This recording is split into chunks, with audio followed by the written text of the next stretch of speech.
Hi Abhilash గారు. Hi అండి. ఇక్కడ మీరు చూస్తుంటే చెట్లు చాలా దగ్గరగా ఉన్నాయి, కానీ చాలా బాగా వచ్చినాయి. ఏ మెథడ్ యూజ్ చేశారు?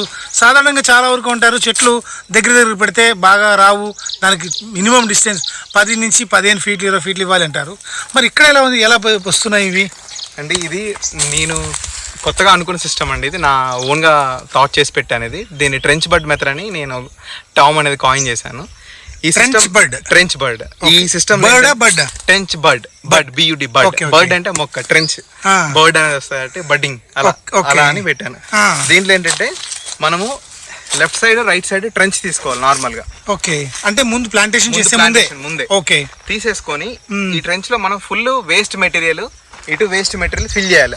బయోమాస్ అన్నారు. బయోమాస్ అంటే వేస్ట్ లో ఏమేమి వస్తుంది? Agriculture waste, cow dung, farm yard manure, next grass waste, next ఇంకా రైస్ హస్క్, ఇంకా sugarcane bagasse, vegetable waste. మన మార్కెట్ లో ఏదైతే దొరుకుతుందో దానంతా ఈ ట్రెంచ్ లో అటు ఇటు వేసుకోవాలి. పచ్చివి అయినా ఎండు అయినా లైట్ పచ్చివి తెచ్చేసేసి 2 రోజులు అయిన తర్వాత అది ఎండిపోతుంది. దాని మీద మళ్ళీ మట్టి కోటింగ్ వేసేసి పెట్టాలి.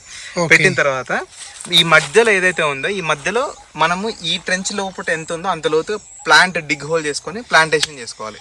చేసుకున్న తర్వాత ఏమవుతుందంటే కొద్దిగా ఎంత ఈ plant root left side right side activate అవుతుంది. ఎందుకు? ఈ సైడ్ న్యూట్రియంట్స్ ఉన్నాయి కాబట్టి. సేమ్ టైం ఈ స్లోప్ అనేది ఉంటుంది స్వేల్ లాగా. ఈ స్వేల్ ఉండడం వల్ల ఏంటంటే ఈ లీఫ్ లిటర్ ఎప్పుడైతే పడిపోయి ఉంటుందో అది కూడా ఇక్కడే పడుతుంది.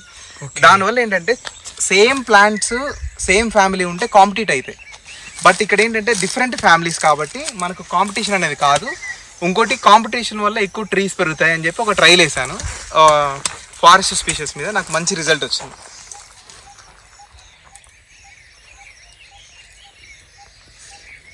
ఓకే అండి, థ్యాంక్ యూ అండి, గుడ్ సజెషన్.